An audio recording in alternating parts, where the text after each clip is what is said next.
50 KG চাউলের বস্তা 4 kilometre নিয়ে চলে এলো। এই ছেলেটা বড় সুস্থ, ওর ভিতরে দুটো জিনিস আছে, একটা হলো দেহ, একটা আত্মা।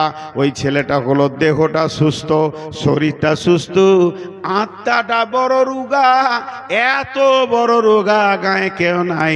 চোখের সামনে 4 রাকাত ফরজ নামাজ হয়ে গেল, কাতারে দাঁড়াতে পারল না। ওর আত্মাটা হচ্ছে দুর্বল। আর আজান শুনে মসজিদের পাশে একটা মুরব্বী 78 বছর বয়স, লাঠিতে ভর দিয়ে একটা পাকে ছেঁচড়াতে ছেঁচড়াতে এসে উঁচু করে মসজিদে উবুর হয়ে পড়ে কাঁদছে।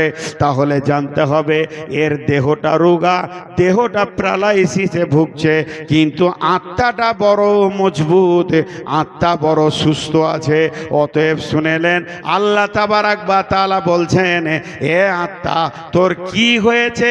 তোকে পাঠিয়েছি পৃথিবীটা ভ্রমণ করার জন্যে, ওখানে বাস করার জন্যে নয়। তোর সফর শেষ হবে এই জান্নাতে এসে, যেখান থেকে তোর সফর শুরু হয়েছে ওই জায়গায় যতক্ষণ না পৌঁছাবি তোর সফর শেষ হবে না। আর এরই মধ্যে তুই মধ্যখানে দুনিয়া নামে একটা রঙ্গমঞ্চ পেয়ে গেলি রে, আর আল্লাহকে ভুলে গেলি, ব্যবসা বাণিজ্যে এত মেতে গেলি, তোর আত্মাটা এত দুর্বল হয়ে গেল, কিন্তু তোর দেহ আনন্দে ভোগ করতে লাগলো। আল্লাহ তাবারাক ওয়া তাআলা বলছেন, যে দুনিয়াটা নিয়ে তুই পাগল, শুনেলে ফামা মাতাউল হায়াতিদ দুনিয়া ফিল আখিরাতি ইল্লা কালিল।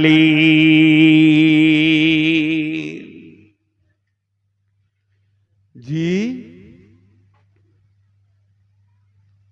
ছোট্ট ছেলে আমাদের দিকে আপনাদের থেকে খুব বেশি বলবো না যে পরেজগার, তো এতটুকু বলবো আপনাদের থেকে আমাদের বর্ধমানে পর্দা একটু বেশি, মেয়েদের একটু বেশি, বেশি লয়। আমার বাচ্চা মেয়েটা 4 বছরের, এরকম 4 বছরের, আমি বাড়িতে নাই, একটাই মেয়ে। কি খুঁজছেন? হ্যাঁ, আমি এবার শেষ করে দিব।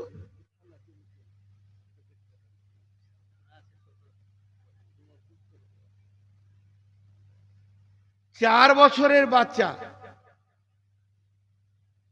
আমার বিবি বাড়ি থেকে বের হয় না। এইখান থেকে ওই ধরেন 300 মিটার দূরে একটা দোকান আছে, মুদি দোকান। তো বাচ্চা মেয়ে তো, ওর হাতে তেলের শিশিটা দিয়ে ওর মা বলেছে, হাতে টাকা দিয়েছে, তেল নিয়ে আসগা। অতটা বলতে না পারলো, দোকানে গেলি বুঝে নেবে দোকানদার, তেলের বোতল আছে, 20 টাকা আছে কি 100 টাকা আছে, তেল দিতে হবে।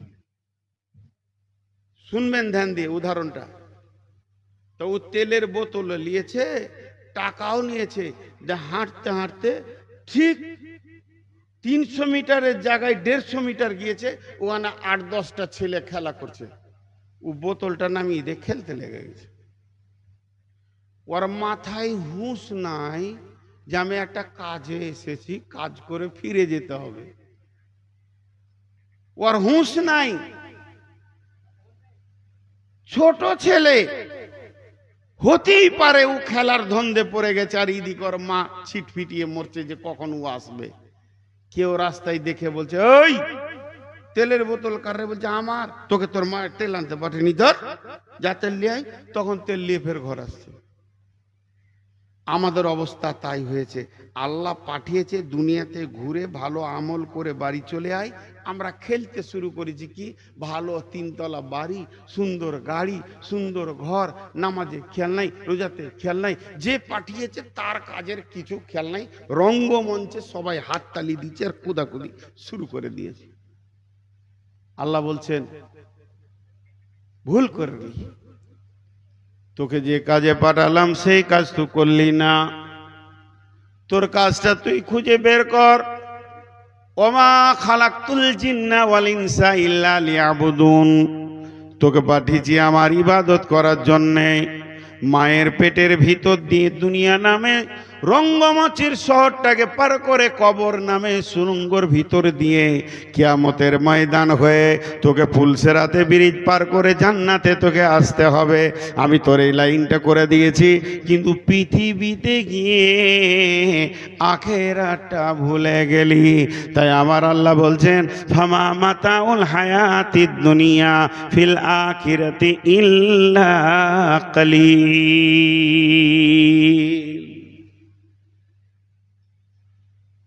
দুনিয়াটা আখেরাতের তুলনায় সামান্য কিঞ্চিত। সামান্যটা কত বড় জি, আপনারা একবার ক্যালকুলেটর নেন। শিক্ষিত মানুষ আপনারা বসে আছেন, আমি একবার হিসাব করেছি, ভুলে গেছি, বুদ্ধি শুদ্ধি কম, আমার মাথায় মনে থাকে না। কিন্তু একটা কথা বলছি, আমি জান্নাতের কথা বলিনি, কিয়ামতের কথাটা বলছি। কিয়ামত হবে 50,000 বছরে একদিন। 50,000 বছরে একদিন। কানা মিকদারুহু 50 আলফা সানাতিন। 50,000 লেখেন, ক্যালকুলেটরে 50,000 লেখেন, দিয়ে এটাকে 24 দিয়ে ভাগ করে দেন। 50,000 বছরে যদি একদিন হয়, তাহলে 24 ঘন্টায় একদিন হয়। দেখবেন 2100 বছর, 2100 বছর 7 মাস কিছু দিন আসবে। কিয়ামতের পৃথিবীর 2100 বছরে কিয়ামতে একটা ঘন্টা হবে। ওইটাকে 60 দিয়ে ভাগ করেন। 2100কে 60 দিয়ে যখন ভাগ করবেন, তখন মিনিটে চলে আসবে।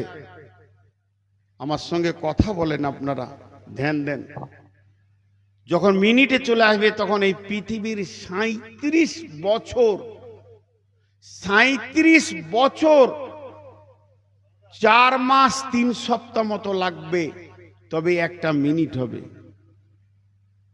ভাইরা আমার, পৃথিবীর 37 বছরে যদি একটা মিনিট হয়, জান্নাত জাহান্নামের কথা বলিনি, বিচারে দিনের কথা বলেছি। একবারে 50,000কে মিনিটে আনতে গেলে, এতে যদি এই টাইম হয়, একটা মানুষ 70 বছরে বাঁচলে 2 মিনিট বাঁচবে। সে যদি 100 বছর বাঁচে, তাহলে 2.5 মিনিট দুনিয়াতে ছিল।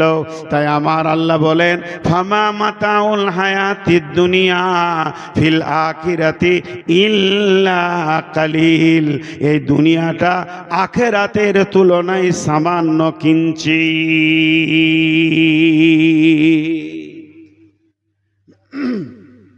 2.5 মিনিট। হাজি ভাই, এখানে যতগুলো ছেলে ভলেন্টিয়ার কাজ করছে, কোনো একটা ভলেন্টিয়ার আমাকে বলছে, মৌলানা আমাকে একটু ছেড়ে দেন তো, আমি আসি। ওকে আমি একটা কাজে লাগিয়ে রেখেছি, বলছে আমাকে ছেড়ে দেন আসি। ওকে যদি আমি বলি, তোমাকে 2.5 মিনিট ছেড়ে দিলাম, যাও এসো, কি করবে? কি করবে, কি করতে পারবে? এই 2.5 মিনিটে কোন কাজটা হবে? পেশাব করাটাও হবে না 2.5 মিনিটে। আর আল্লাহ আমাদেরকে দুনিয়া করতে দিয়েছে ওই 2.5 মিনিট, কিয়ামতের তুলনায়। এবার চলেন আপনাদেরকে জিজ্ঞেস করে, দুনিয়াটা কত বড়, কত লম্বা, কত চওড়া?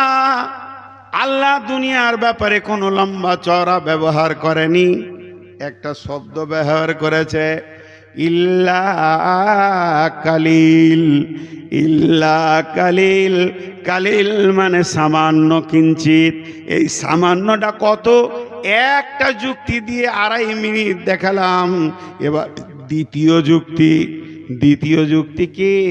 আপনাদের গ্রামে জোহর, আসর, মাগরিব, এশা, ফজর 5 ওয়াক্তের নামাজের আজান হয়। আজান হয় না? আর আপনাদের জানাজার আজান হয়? হয় বলছে হয় না? হয়। জানি না, জানাজার নামাজ পড়ার আগে আজান দেয়।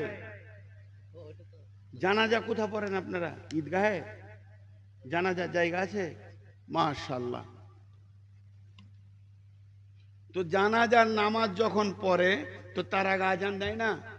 আল্লাহু আকবার, আল্লাহু আকবার, দেয় না? কোন জায়গা রে ভাই? দেয়। এবার শুনেন, আজান হয়ে যায়, আমরা খেয়াল রাখিনি।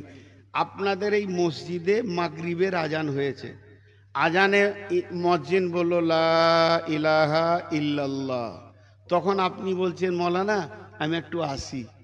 আমি বললাম যান, ওই 2.5 মিনিট, কারণ আমি জামাত শুরু করব। তাকবীর পড়ে দিয়েছে মুয়াজ্জিন, আল্লাহু আকবার, জামাত শুরু করলাম, 2.5 মিনিট টাইম দিলাম, আজান হয়। জানাজার আজান আতুর ঘরে আপনার হয়ে গেছে, যেদিন আপনি জন্ম নিয়েছেন আপনার কানে আজান পড়ে গেছে, তাহলে আপনার জীবন শেষ। আজান তখনই হয়ে গেছে, খালি ইমাম আসতে বাকি আছে, জানাজা হয়ে যাবে। ইমাম আসলেই জানাজা হয়ে যাবে। এই আজান আর ইমামের তাকবীরে মধ্যখানে আপনাকে দুনিয়া করতে ছেড়ে দেওয়া হয়েছে। যাও সামান্য দুনিয়া করে এসো, জীবনের আজান শেষ। আর মুয়াজ্জিন তাকবীর পড়ে দিয়েছে, কাতার রেডি হয়ে গেছে, লাশ খালি সামনে এসে যাবে। প্রত্যেকটা মানুষের জন্য একটা করে ইমাম রেডি হয়ে আছে, শুধু ইমাম উজু করতে বাকি আছে। আজান হয়ে গেছে, নামাজে দাঁড়িয়ে যাবে, আর বেশি সময় নাই। এর নাম দুনিয়া। দুনিয়া দুটি কথা বললাম। 3 নম্বর একটা উদাহরণ দিই। जहाँ बिरादर नुमानत बकार दिलंदार जहाँ फरी बंदोबस्त मकुंता के एबर उम्र के दुनिया पूस के बेसियर काছে চেতু परवरदा कुस चुहांगे रफ्तान कोना जाने पाक চেবার থাকতে মুরদানে চেবার রুয়ে খা। কত উদাহরণ দিব জি। আপনারা আমার সঙ্গে আরেকবার কথা বলবেন, ভালো লাগছে। এখন আপনারা যে 1-2 জন আওয়াজ দিচ্ছেন তো ভালো লাগছে। এই সামনে একটা গাছ, শুনেন আমি তাফসীর থেকে উদাহরণ দিচ্ছি, সূরা তওবা থেকে তাফসীর করছি। এই সামনে একটা গাছ, এই গাছের একটা ডাল, এই ডাল ধরে একজন ঝুলছে। ডাল ধরে ঝুলতে ঝুলতে হাত দুটি অসার হয়ে গেছে, আর ওই ডালে উঠার ক্ষমতা নেই। কিন্তু যে জায়গায় ঝুলছে ওর পায়ের নিচে একটা ক্ষুধার্ত বাঘ খালি আও আও করছে। কত ভয়! একটা গাছ, গাছের একটি ডাল, ডালে যে জায়গায় ঝুলছে ওর পায়ের নিচে একটা ক্ষুধার্ত বাঘ খালি হুঙ্কার মারছে। এই লোকটা বারবার তাকিয়ে দেখছে আর বলছে, আল্লাহ যদি হাতটা ছেড়ে বেঁচে যেতাম, পাটা ভাঙতো ভাঙতো, কিন্তু বাঘে আমাকে ফেরে খেয়ে নিবে। হাত ছাড়তে পারছে না, কিন্তু বাঘের থেকে বড় ভয় ইঁদুর। ইঁদুর ছোট মতো 200 থেকে 500 ওজন হবে, ই আবার বাঘের ডবল কাজ করছে। একে আবার বেশি ভয় লাগছে। যে ডালটা ধরেও ঝুলছে ওই ডালে 2টি ইঁদুর কটকট কটকট করে ডালটা কাটছে। 24 ঘন্টা কাটতে রয়েছে। একটা সাদা ইঁদুর, একটা কালো ইঁদুর পালাক্রমে ডালটা কাটছে। এখন আপনাদের কাছে আমার প্রশ্ন, যদি ওই লোকটাকে বলা হয় একবার আনন্দ করে হাসো, হাসতে পারবে কি বলেন? হাসতে পারবে না। কেন? কখন ডালটা কট করে ফেলে দিবে, চলে যাব। ভাবলাম এটা গল্প, এটা অন্য কারো কথা না। প্রত্যেকে আমরা ওই অবস্থায় আছি। একবার আমরা ভালো করে টালি করি। আমরা যে গাছের ওপরে চেপে আছি ওই গাছের নাম হচ্ছে আয়ু। গাছের নাম নিম গাছ, আম গাছ, শাল গাছ, বেগুন আপনার কিনা সেগুন গাছ নয়, গাছটার নাম হলো আয়ু। যতগুলো নারী পুরুষ বসে আছি আয়ু নামে গাছে চেপে আছি, আর এই আয়ু নামে গাছের বয়সের ডাল ধরে ঝুলছি। আজরাইল ক্ষুধার্ত বাঘ মাঝে মাঝে হুঙ্কার ছাড়ছে, আর আমার বয়সের ডালটা দুইটা ইঁদুরে কাটছে। একটা ইঁদুরে সাদা ইঁদুর বলতে দিন, আর কালো ইঁদুর বলতে রাত। দিন আর রাত যেন বয়সকে কটকট করে কেটে দিছে। কোন দিন বয়স শেষ হয়ে যাবে, ডাল থেকে পড়ে যাব, আজরাইল নিয়ে চলে যাবে, এর নাম দুনিয়া। আর কত উদাহরণ দিব। একটা কবিতা শোনাই আপনাদেরকে। আপনাদের সালমারার একটা ছেলে কুয়েতে থাকে, কুয়েতে আছে ও 20-30 বছর, কয়েক কোটি টাকার মালিক হয়ে গেছে, 200-400 কোটি। এত টাকা এলাকায়, অত টাকা কারণ নাই। 20 বছর পর বাড়ি এসেছে, নিয়ত করেছে বিদেশি প্যাটার্নের একটা ঘর বানাবো। আমার ঘর এলাকার লোক ভিড় লাগিয়ে দেখতে আসবে, যে জায়গা খুঁজে বেড়াচ্ছে, কোথা জায়গা, কোথা জায়গা, কোথা জায়গা। জায়গা খুঁজতে খুঁজতে পদ্মা নদী এই বৈশাখ মাসে শুকিয়ে ছোট হয়ে কুলকুল করে বইছে, আর বালুর চরটা দেখেছে, ওইখানে ও ঘর বানাবে। ওই জায়গাটা ওর পছন্দ হয়েছে। ইঞ্জিনিয়ারকে নিজে বলছে এইখানে একটা ভালো প্যাটার্নের ঘর বানাও, 200-400 কোটি লাগে, আমি দিব, ভালো ঘর বানাও। ইঞ্জিনিয়ার বলছে দাদা জায়গাটা কেমন কেমন লাগছে, তোর বাপের টাকা, বানা। এবার ও লিভারকে বলছে ফিতে ধর, এইদিকে 500 ফুট, এইদিকে 2000 ফুট, একবারে বাউন্ডারি ঘেরে বাংকার শুদ্ধ তৈরি হবে।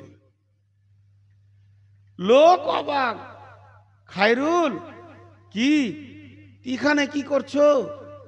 বলে বাড়ি বানাবো। ছি ছি ছি, জায়গাটা নদীর মাঝে চড়ে। বলে তোর বাপের টাকা। ও পালিয়ে গেল।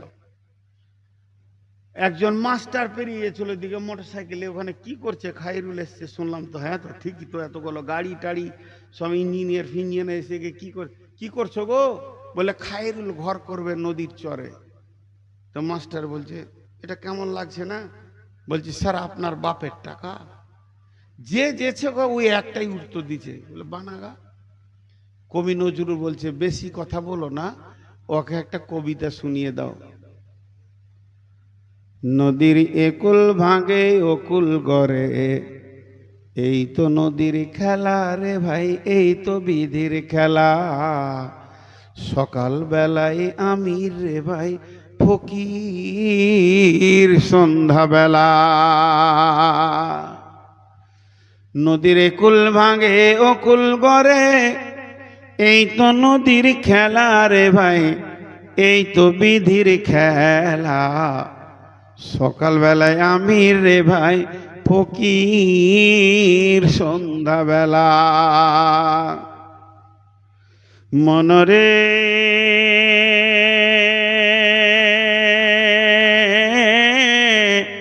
সেই নদীর মাঝে কোন ভরসায় বাঁধলি বাসা সুখের আশায়। সেই নদীর মাঝে কোন ভরসায় বাঁধলি বাসা সুখের আশায়। যখন ধরলো ভাঙন পেলি না তুই পারে যাবার ভেলা। এই তো নদীর খেলা রে ভাই, এই তো বিধির খেলা। সকালবেলায় আমির রে ভাই, ফকির সন্ধ্যাবেলা। সেই নদীর মাঝে ঘর বানানো যেমন বোকামি, পৃথিবীর মাঝে অট্টালিকা বানানো তেমনই বোকামি। কারণ একদিকে মাল আসছে, একদিকে যেছে। এই ধন মাল ছিল তোমার বাবার, বলছে আরো চালান, দিয়ে ঘুমাইছে। বলছে আরো চালান, ঘুমাইছে। সব মাল ডুপ্লিকেট, সব কেটে পড়লো। বলছে রাত 12টার পর জলসা করতে হবে। কমিটি যত আছো বাপ, আমার ছেলের বয়সে যারা আছো বাপ বলে বলছি, হাতগুলো ধরে 12টার পর জালসা করিও না, তার জুত থাকে না। মানুষ শোনে কিন্তু মনে রাখতে পারবে না। আমরা পাশের মালটাই ঘুমাইছে আর মনে মনে বলছে ছাড়বি কখন বে, বিছানায় যাব এবার। হ্যাঁ, এগুলো করতে হয় না। আবার চালান বলছে,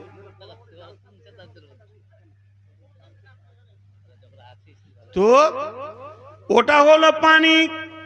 নদীর মাঝে যেটা স্রোত বয় এটা পানি। পৃথিবীর মাঝে মানুষের স্রোত বইছে। একজন আছে, একজন চলে গেছে। এই ধনমাল ছিল তোর বাবার, সে মরে গিয়ে আজ হয়েছে তোর দাদার, সে মরে গিয়ে আজ হয়েছে বাবার। বাপের মালেতে তুমি ওয়ারিশ হইবে, কাল ছেলে ওয়ারিশ হবে তুমি মরে গেলে। ধন ধন করিও না ধন উপার্জন, মরিলে তোমার সঙ্গে যাবে না কো ধন। পৃথিবীতে স্রোত বইতে রয়েছে, এই জায়গার মায়া আছে রে। তুমি আখেরাতের সম্পদ তৈরি করো। আখেরাতের সম্পদ এমন যেটা করবে ওটা সলিড। ওই জায়গায় যদি তুমি একবার চলে যাও আর তোমাকে কোনোদিন তোমার সম্পদ ধোঁকা দেবে না।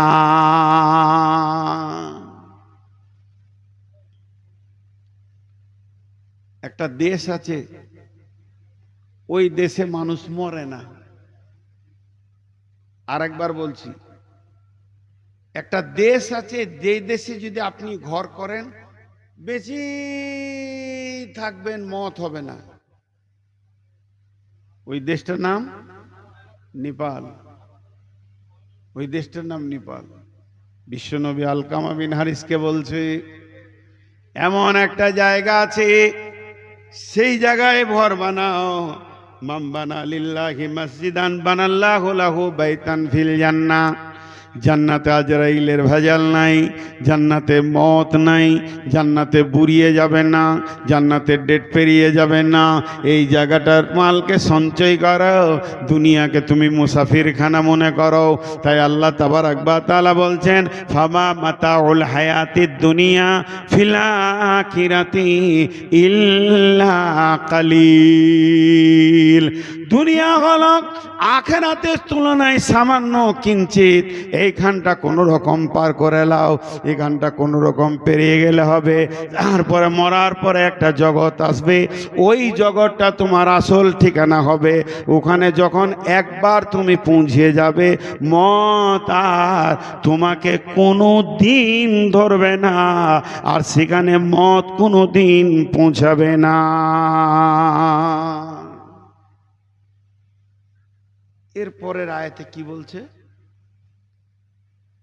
বিসমিল্লাহির রহমানির রহিম।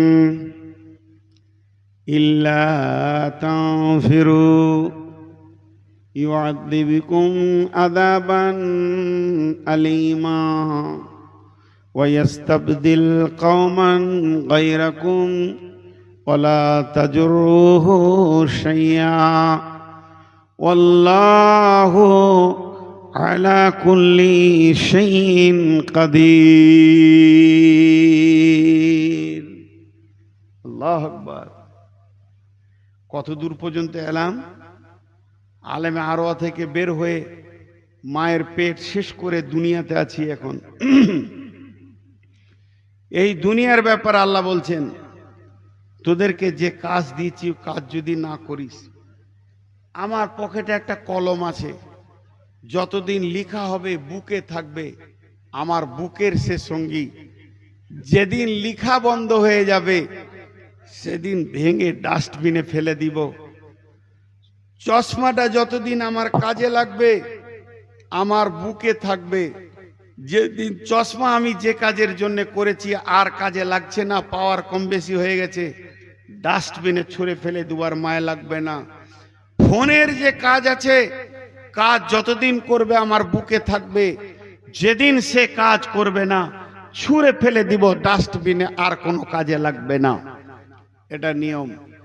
আল্লাহ ওইটাই বলছেন, বান্দা ইল্লা তানফিরু, তোমাদেরকে যে কাজে আমি পাঠিয়েছি যদি সেই কাজে না আসো, যদি তোমরা সেই কাজকে পেছনে ফেরে চলে যাও, আজান দিয়েও যদি তোমাদেরকে পাওয়া না যায়, রমজানের ময়দানে পাওয়া না যায়, হজে যদি না পাওয়া যায়, 5 ওয়াক্ত আজান দিয়ে ডেকে পেছি না, যে কাজের জন্য পাঠালাম সে কাজ তোমাদের দ্বারা হচ্ছে না, তাহলে আমি কি করব? ইউআযযিবুকুম আযাবান আলীমা, তোমাদের উপরে পৃথিবীতে বেঁচে থাকা অবস্থায় আযাব দিব। সহিহ হাদিসের ভিতরে আছে ওই আযাবটা জাহান্নামের আগুন নয়। নবীজি বলেছেন মুসলমানের বিপক্ষে তাদের বাদশাকে বানিয়ে দেবে, দেশের নেতাকে বানিয়ে দেবে, আর তারা অত্যাচার করবে, এরা হাও হাও করে কাঁদবে, কিন্তু আল্লাহর মদদ আসবে না। এটা আল্লাহ বলছে, যেদিন তোরা আমাকে পেছনে সরিয়ে দিবি, আমাকে নেকেট করবি, আমাকে ইগনোর করবি, আমাকে তোরা হেয় প্রতিপন্ন করবি, সেদিন আমি আল্লাহকে তোদের প্রয়োজন হয়ে যাবে, এমন ব্যবস্থাপনা করে দিব, আযাবে আলিম দিব।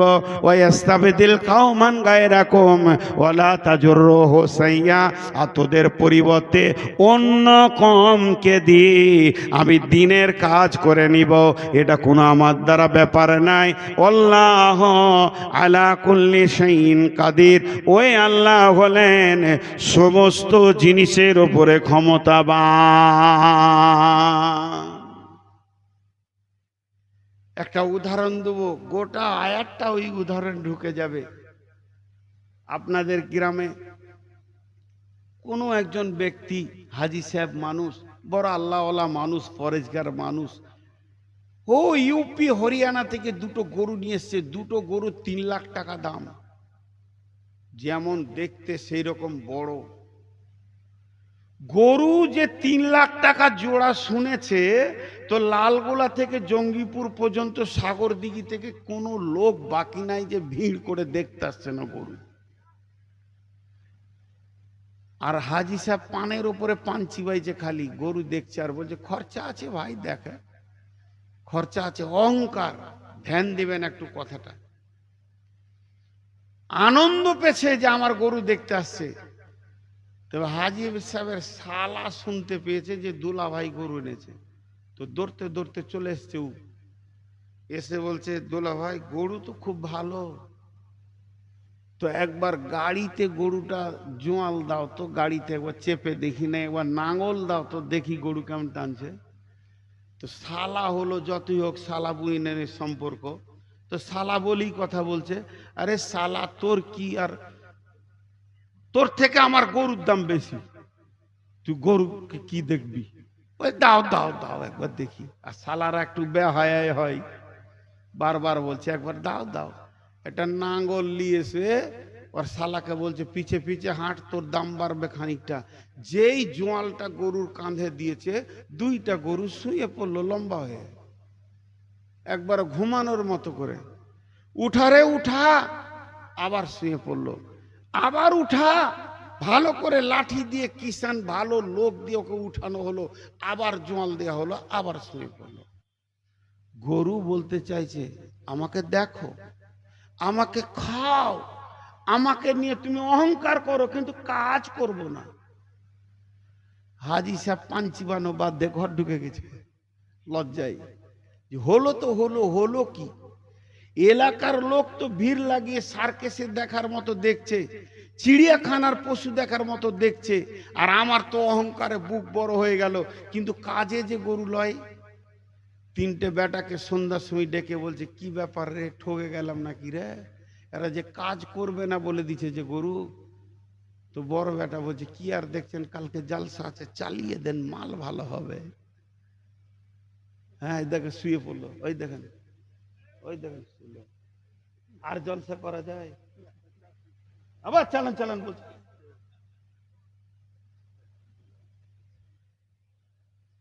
কি আর দেখবেন বাবজি। তো গরু শুয়ে পড়লো, তো হাজি সাহেব কি করেছে, ঘর ঢুকে গেছে, ওর পান চিবানো বন্ধ। বাইরে থেকে শালা ডাকছে দোলা ভাই এসো, বলছে আমার শরীর মাথা ব্যথা করছে রে, আরো বাইরে বের হলো না। কি বললো, চালিয়ে দাও। ফজরের আগে দুইটাকে পিস বানিয়ে দিল টুকরো টুকরো, আর গাঁয়ের লোককে বলে দিল 300 টাকা কেজি, খাবি তালিয়ে যা। মাল বেচতে বেচতে বেচতে বেচতে টাকা উঠে গেল, ওই দুটা গরু ভ্যানিশ হয়ে গেল, পৃথিবী তো আর চিহ্ন নাই। কিন্তু এবার হাজি সাহেব চিন্তা করলে, আমার 150 বিঘে জমি চাষের জন্য এত দামি গরু নিয়েছিলাম, তা ওই দুটো গরু যে চলে গেল, ওদেরকে পিস করে বেচে দিল, তা বলে কি চাষটা ছেড়ে দেবে? আপনারা বলেন না, অন্য গরু নিয়ে চাষ করবে, ট্র্যাক্টর নিয়ে চাষ করবে, যাই হোক চাষ বাদ যাবে না। আল্লাহ বলছেন, হে মুসলমান, তোদের প্রথম নাম দিলাম মুসলমান, সাম্মাকুম মুসলিমিন, তারপরে তোদের নাম দিলাম উম্মাত, কুমতুম খায়রা উম্মাতিন, এগুলো কোরআনের নাম। তাহলে তোদেরকে এত দাম বাড়ালাম, আমি বিশ্বকে বলে দিলাম মুসলমান হলো দামি জিনিস, এরা হলো উত্তম উম্মত। সের নবীর উম্মত বানালাম, সব দিকে তোদেরকে দামি করলাম।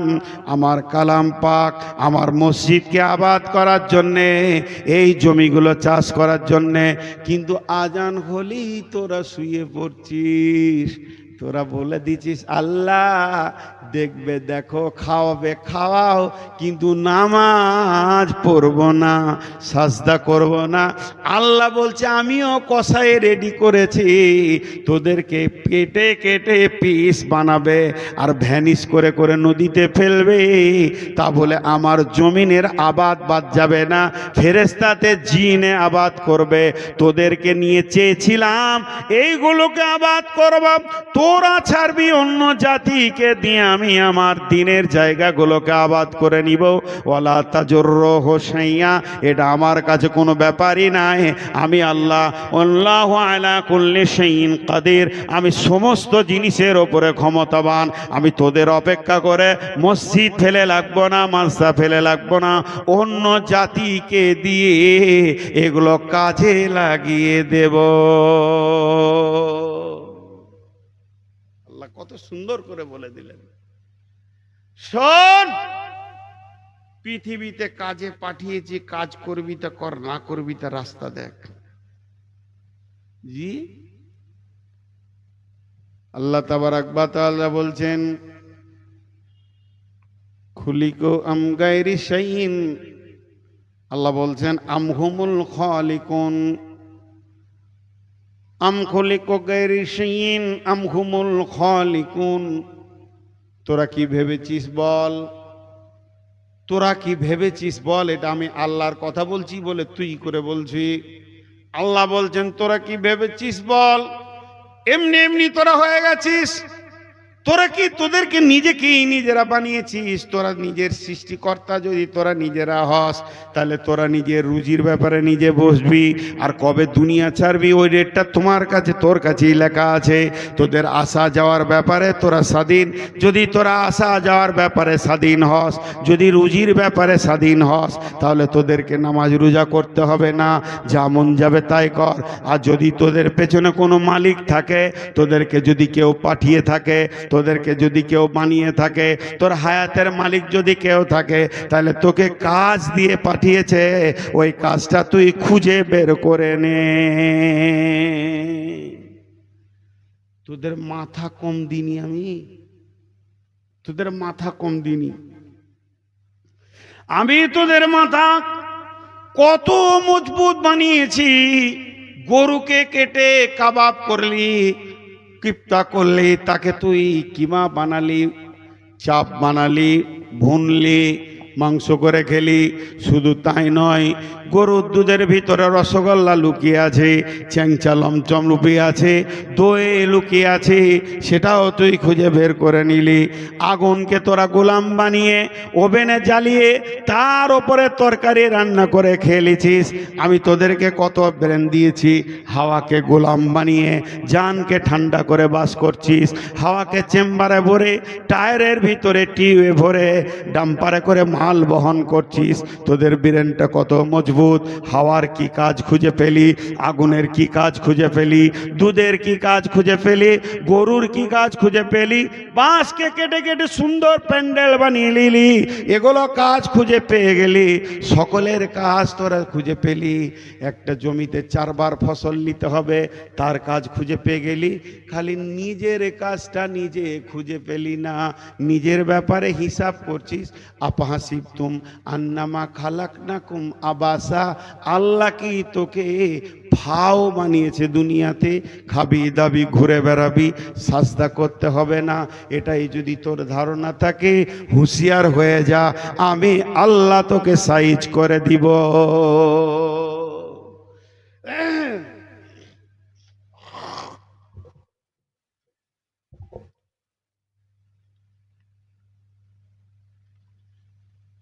এবার কি বলছে আল্লাহ? একটা মজার কথা বলছে,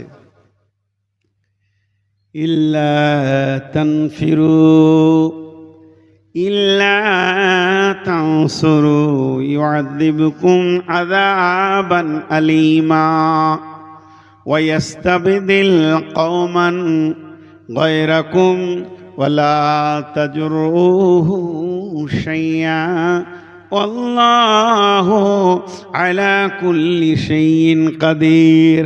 এই আয়াত পর্যন্ত হলো।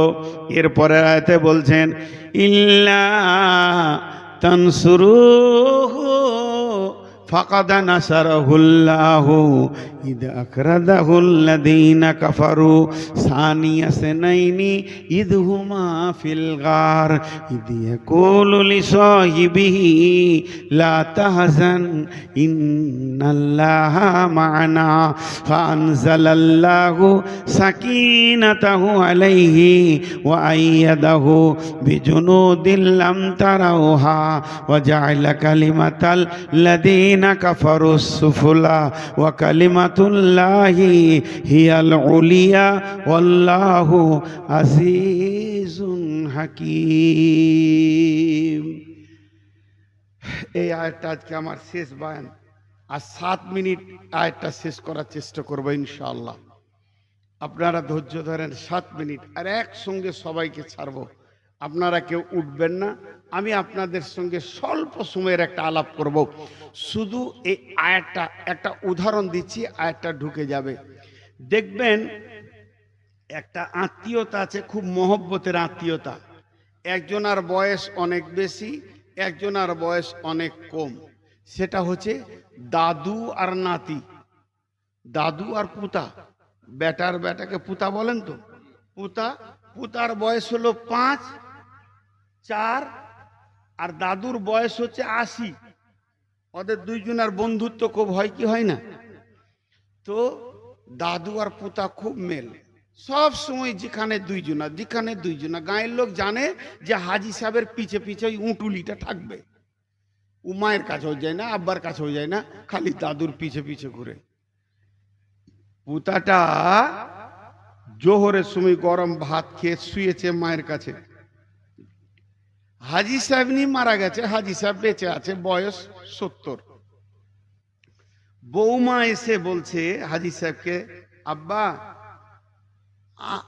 আটা নাই, মানে গমের আটা যা ছিল শেষ, আপনি তো রাতে রুটি খান, আটা নাই, তো আটা লাগবে।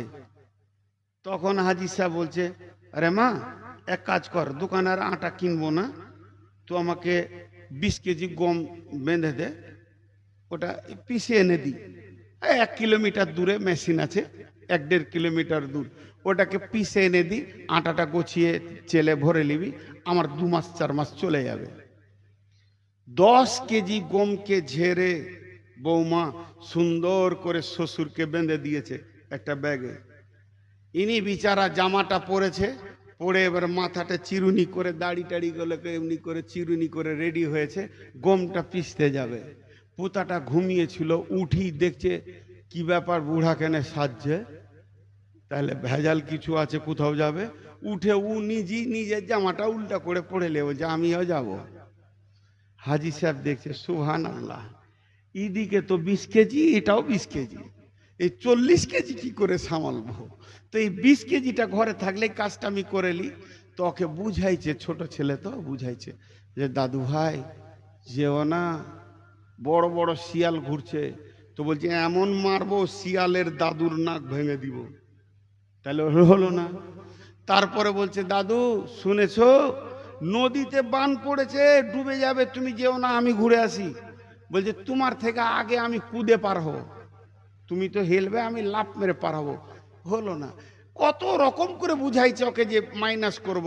শেষকালে বলেছে বাঘ এসছে কামড়িয়ে নেবে, বলছে বাঘের দাঁতকে ছিঁড়ে বের করে নিব। ছোট ছেলে কি বুঝে। তখন দাদু দেখছে এত মহব্বত রে, তুই আমাকে এত ভালোবাসিস। তো এরপরে শেষ বুদ্ধিটা লাগিয়েছে, দাদু এই যে দেখছো গহমের ব্যাগ 20 কেজি ওজন আছে, ওই যে মহিলা ওটা তোমার মা, ওটা আমার বৌমা। তাহলে আমরা দুই ভাই, আমাদের মা একটা কাজ দিয়েছে, এইটাকে মেশিন ঘরে নিয়ে গিয়ে এটাকে পিষে আটা করে বাড়িতে আনতে হবে। তাহলে এই 20 কেজি মালটা আমি একা নিয়ে যাব না, তোমাকে অর্ধেক রাস্তা নিয়ে যেতে হবে আর আমি অর্ধেক রাস্তা নিয়ে যাব, তাহলে তোমাকে সঙ্গে নিয়ে যাব। 4 বছরের ছেলে মাথাটা ভিড়িয়ে দিয়ে বলছে আমাকেই প্রথমে দাও। পারবে ও ওটার ওজন? পারবে? পারবে না। মাথাটা ভিড়িয়ে দিয়েছো আগেই, বলে আগে পালাটা আমারই হোক। বুঝে না, বুঝে না বলি মাথাটা ভিড়িয়েছে। তখন ওর দাদু বলছে এইলে তোর মাথায় চড়িয়ে দিল। বুঝাটাকে এমনি করে নিয়েছে, নিয়ে ওর মাথাতে দিয়েছে। দিয়েছে কেমন দিয়েছে, ওর চুলে হালকা করে টাচ করে আছে, কিন্তু মালটা কে ধরে আছে? ওইদিকে কে ধরে আছে? ওর চুলে খালি হালকা করে ঠেকিয়েছে, ওইটাতেই ও ছোট ছোট কচি কচি হাতগুলোতে দিয়েছে ব্যাগের নিচে, আর মাঞ্জা হিলিয়ে হাঁটছে, ভাবছে আমি বইছি। ওজনটা কার হাতে আছে? করেন সেটা এখানে দাও। ওজনটা কার হাতে আছে? কথাটা বোঝার চেষ্টা করেন। কার হাতে আছে? দাদুর হাতে। আর মাঞ্জা হিলিয়ে হাঁটছে, আর ওর খেলার সাথীদেরকে ইশারা করছে পারবি পারবি, মানে কত মাল আমি বইছি। আল্লাহ বলছেন ইল্লা তানসুরুহু ফাকাদ নাসারাহুল্লাহু ইযা খারাজাকুল্লাযীনা কাফারু সানিয়াসনাইনি। এটার যা ওজন, সারা পৃথিবীর কোন শক্তিমানের এই ওজনটাকে তোলার ক্ষমতা নাই। এইটাকে পৃথিবীতে আবাদ করার দায়িত্ব তোদেরকে দিয়েছি, কিন্তু তোদের বহন করার ক্ষমতা নাই, আবাদ করার ক্ষমতা নাই। আমি তোদের দ্বারা আবাদ চাইছি না, আমি চাইছি কচি বাচ্চাটার মতো তোরা মাথাটা ভিড়া। ইল্লা তানসুরুহু, যখন তোরা মাথাটা ভিড়াবি, ফাকাদ নাসারাহুল্লাহু, তোদের মাথার ওপরে আমি আল্লাহর হাত পৌঁছে যাবে। আমি আল্লাহ আল্লাহ ওজনটা ধরে নিব, আর তোরা কল কল করে ঘেমে যাবি। আর ওই দাদু বাচ্চাটা যখন মেশিন ঘরে পৌঁছালো, মেশিন বন্ধ, কারেন্ট নাই, চলবে না। আজকে সারাদিন কারেন্ট নাই, দাদুর কোনো দুঃখ নাই। দাদু ঘুমটাকে নামিয়ে দিয়ে জামা দিয়ে সুন্দর করে পোতার মুখটা মুছিয়ে দিয়ে দুই গালে চুমা দিয়ে বুকে জড়িয়ে ধরে বলছে ভাই বুঝাটা তুমি বয়েছো, আমার আটা হোক আর না হোক, আমি সন্ধ্যায় খেতে পাই আর না পাই, চলো তোমাকে জিলাপি দিব, তোমাকে পাঁপড় দিব, তোমাকে ভটকা কিনে দিব, তোমার মনের আশাগুলো আমি পূরণ করে দিব। আল্লাহ বলছে বান্দারে তোরা একবার মাথাটা ভেরা, মসজিদকে বানাতে তোরা পারবি, কোনো দিন হতে পারে না। একটা ইট কেনার ক্ষমতা তোদের নাই, মসজিদের যে ইজ্জত এটা তোরা দিতে পারবি না, কিন্তু আমি চাইছি কালি তোরা মাথাটা ভিড়া, আমি আল্লাহ তোদের সঙ্গে পৌঁছে যাব। ইল্লা তানসুরুহু ফাকাদ নাসারাহুল্লাহ, আর তোরা কল কল করে ঘেমে যাবি আমার দিনকে আগে বাড়ানোর জন্যে। ইন্নাকা লা তাহদি মান আহবাবতা ওয়ালাকিন্নাল্লাহা ইয়াহদি মান ইয়াশা, তোরা নামাজি বানাতে পারবি না, কিন্তু তোদের মেহনতটা খালি আমি দেখব। তোদের ঘামটা যখন ঝরে যাবে, কে হেদায়েত পেলো আর না পেলো তোকে দেখতে হবে না, কে মসজিদ ঢুকলো না ঢুকলো তোকে দেখতে হবে না, কিছুই দরকার নাই। তুই যে ঘেমে গেছিস, আমি আল্লাহকে এত ভালো লাগবে, কঠিন কিয়ামতের দিনে আমি আল্লাহ তোকে জান্নাতে দিব, আগে তুই জান্নাতে যা, তবে আমি আল্লাহ শান্তি পাবো। তার জন্য একটা লম্বা ঘটনা আছে। বিশ্বনবী যখন বেরিয়ে গেলেন আবু বাকারকে নিয়ে, মাত্র 2টি লোক, গারে গিয়ে পৌঁছালেন। ইদ হুমা ফিল গার ইদ ইয়াকুলু লিসাহিবিহি ইদ ইয়াকুলু লিসাহিবিহি লা তাহজান ইন্নাল্লাহা মা'ানা, আল্লাহ সঙ্গে আছে, তার সাথীকে সে বলল অতএব ভাই আমার, দিনকে জড়িয়ে ধরতে হবে, পৃথিবীতে দিনের কাজ করতে হবে, আল্লাহর মদদ হাজির হবে। যতটি লোক বসে আছেন, আমি আপনাদের মেহমান, কথা বোঝার চেষ্টা করেন। পর্দাতে যতগুলো আছেন, আজকের এই মহিলাগুলোর জন্য আমি 10 মিনিটের একটা সম্পর্ক করতে চাইছি মেয়েগুলোর সাথে। যতটি মেয়ে আছেন, আজকে আমার বেটি, আমি আপনাদের আব্বা। যে বয়সের হোক সে আমার বেটি, তার আমি আব্বা। আমার বেটিদেরকে বলবো, বেটি, এখানে যারা বসে আছেন, আমার বাপ, আমার ভাই, আমার বন্ধু, আমার সন্তান, আপনাদের কাছে আমি হাত জোরে করজোরে মাত্র 10টা মিনিট চেয়ে নিচ্ছি। আপনারা জায়গা ছেড়ে উঠবেন না, যত কষ্ট হোক, পেশাব লাগুক আর যাই করুক, 10টা মিনিট আমাকে টাইম দেবেন। 10 মিনিটকে আমি 11 মিনিট করব না। আমিও আপনাদের সঙ্গে ওয়াদায় আবদ্ধ হলাম। 1 ঘন্টা ক্রস হয়ে গেছে, 10:30টায় তোলার কথা ছিল, আমাকে 40-এ দিয়েছে, 40 থেকে ক্রস হয়ে গেছে। তারপরও আমি 10টা মিনিট আপনাদের কাছে নিয়েছি। টোটাল বক্তব্যটা আমি 1 মিনিটে বলবো। আজকে আমার টোটাল বক্তব্য, সফর আমাদের শুরু হয়েছে জান্নাত থেকে, আর জান্নাতে পৌঁছানোর পর আমাদের সফর শেষ হবে। পৃথিবী আমাদের থাকার জায়গা নয়, এটাও ছেড়ে চলে যেতে হবে কবরে, সেখানটাও থাকার জায়গা নয়। চলে যেতে হবে হাসরে, সেটাও জায়গা নয়, চলে যেতে হবে জান্নাতে, তারপরে আমরা বসতে পাবো। অতএব পৃথিবীর উপরে মায়া করে কোন লাভ নাই। কে আনন্দ করছে, কে লুটছে, ওদিকে দেখার দরকার নেই। কবরকে লক্ষ্য করে আমরা হাঁটবো এবং কবরের পুঁজি তৈরি করব, পৃথিবীকে ধোঁকার জায়গা মনে করব। এটাই আজকে আমার বক্তব্য ছিল। দুনিয়া এবং আখেরাত আমার বক্তব্যের বিষয়। তো আজকে আমি আপনাদের সামনে এই যে মসজিদ কেন্দ্রিক মাহফিল, মসজিদ আল্লাহর ঘর, মসজিদের জন্যে যে মসজিদের সংরক্ষণের উপলক্ষে করা হয়েছে। কোনো আল্লাহর গোলাম আছেন, একটা 5,000, 10,000, 20,000, 2,000, 1,000, নিম্নে 1,000, ঊর্ধ্বে আমি আর কিছু বললাম না, 20 পর্যন্ত গিয়েছিলাম। কোনো দেনাওয়ালা আছেন, আমি 5 মিনিট কালেকশন করব, তারপরে দোয়া দিয়ে ছেড়ে দিব। আমি অনেক বড় রুগী, আপনাদের কাছে আমি একটা ভিক্ষা চাইছি। যতগুলো মানুষ বসে আছেন, নারী পুরুষ, আমার নিজের জন্য চাইছি, আপনারা দোয়া করবেন। আমার খালি পেটে 390 সুগার, খালি পেটে। এই অবস্থায় এত বকছি, যত জালসাই যেছি, আমি বারবার বলছি আমাকে আগে দেন, কেউ দেয় না। আর এই রাত জাগা, আর রাত 1:30টার পর খেলে একটা সুগারের রুগীর কি অবস্থা হয়, এরপর যদি ভাত খাই তা কি অবস্থা হবে, আপনারা বুঝছেন। অতএব আপনাদের কাছে আমি বলছি, আজকে নতুন জায়গায় এসছি বলি যথেষ্ট টাইম, 2 ঘন্টা ক্রস করে ফেললাম বেনামিতে। মাশাআল্লাহ, নাম বলার দরকার নাই, মাগো উসি সে जो देते ही खुशी से। আল্লাহর গোলাম আর কেউ আছেন, যদি কেউ নাম লিখতে চান, এখানে ছেলেগুলো বসে লিখছে, ওখানে লিখিয়ে দিতে পারেন, পরবর্তীকালে দিব নিয়ত করে। কেউ আছেন ভাই আমার, চটচট করে দেন। কেউ আছেন আল্লাহর গোলাম, নিম্নে 1,000, আর 10, 20, 50 যা দেবেন ওটা একটু পরে নিব। মাত্র 5 থেকে 7 মিনিট। যিনি দেবেন 2,000, 5,000 দেনেওয়ালা আল্লাহর গোলাম কেউ আছেন তো বলেন। মাশাআল্লাহ, দেখেন আবার 1,000 আছে। এই গানটা কত ভালো গান গো, কমিটি ছেলেগুলো খুব ভালো। আসার সময় আমাকে যে সম্মান এক্সপেক্ট করেছে, আমি আজ পর্যন্ত এই এলাকায় কোথাও দেখিনি। মাশাআল্লাহ। হ্যাঁ, ফোন পেতে দিছে, দেখ কই, আচ্ছা দেন, মা বোনেরা দিচ্ছে, এটা আলহামদুলিল্লাহ। আপনি দেন আর চুপ করে থাকেন, এর বদলা খুব আল্লাহর কাছে পাবেন। জি, মা আমার, বোন আমার, বেটি আমার, দেন। আর আমার জন্য দোয়া করেন। আমি সুগারের রুগী, খুব কষ্ট পাচ্ছি। এই যে আমি বকছি, আমার কষ্টটা আপনাদেরকে বুঝাতে পারছি না, ওটা আমার আল্লাহ বুঝছে। আমি 1.5 ঘন্টা হলে আমার জন্য কষ্ট হয়, 1 ঘন্টা হলে ভালো হয়। তো আগামী আর একটা জালসা আছে, এবছরের শেষ। আগামীতে 1 ঘন্টা 1.5 ঘন্টার বেশি কথা বলবো না, নিয়ত করে নিয়েছি, কারণ পারছি না। জি, আর কেউ আছেন আল্লাহর গোলাম, চটচট করে টাকা দেন, চট করে। মাশাআল্লাহ, দেখেন কত ভালো লোক গো এখানে গো। জি, কিন্তু গায়ে এসে উল্টা পাল্টা লেগে গেছে, পশ্চিম দিকটা উল্টা মনে হচ্ছে দক্ষিণ দিকে নামাজ পড়ছি। গোলমাল লেগে গেছে, কোন দিকে ঘুরে ঘুরে এলা। ভাই আর কেউ আছেন? আল্লাহর